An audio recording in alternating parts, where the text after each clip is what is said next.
Hey you grungies, I will now be ranking the studio albums of legendary American grunge band Nirvana. Sadly they only made 3 albums, but I'll arrange them in order of preference. Good news, they never made a bad one. Enjoy. Number 3 is Nevermind. Okay, let me explain this. I like this band when they are completely unfiltered. And this album is mostly filtered. But it isn't a bad thing, it's just not the strengths of this band that I enjoy. But I will say this album has their most known and classic songs. All the singles on this album are fire. Overplayed, but still fire. The production is cleaner than any album they've released, and at times Kurt's vocals don't really thrive in a polished environment.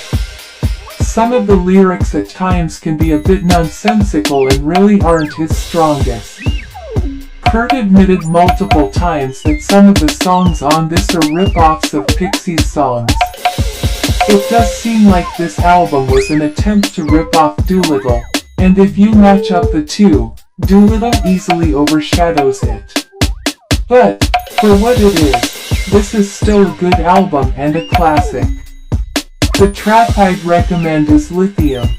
Number 2 is Bleach. As a debut, I was shocked at how strong this album was. From out the gate, this band had a unique sound, even if their influences are easy to map.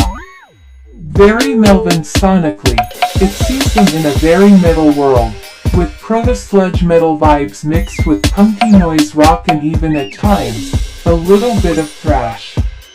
I love how riff-based the songs are, which is something they would move away from in future releases, but Kurt has talent with creating some creative riffs that show off some skill. His unpolished vocals are also pretty strong on this, with the noisy raw production really making the imperfections shine and be a unique charm about the whole album. If the poppier sound of this band turns you off, then I'd recommend this one for pure unfiltered rawness. The track I'd recommend is Floyd the Barber. In my opinion, the best Nirvana album is In Utero. After the success of Nevermind, the band were on top of the world, being the face of a generational movement. Any band would have taken the success and just continued down that sound that made them famous, but having the world's eyes on them just made them want to challenge their audience and themselves. Produced by legendary producer Steve Albini, who produced many of the albums the band were influenced by, it saw them find that fine line between accessibility and experimentation.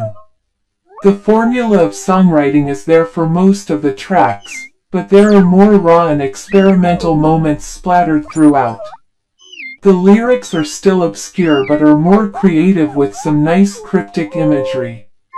Kurt's experimental guitar playing and songwriting are at its peak, but there's also some ballads sprinkled throughout, which shows off the maturity of Kurt's songwriting at this point.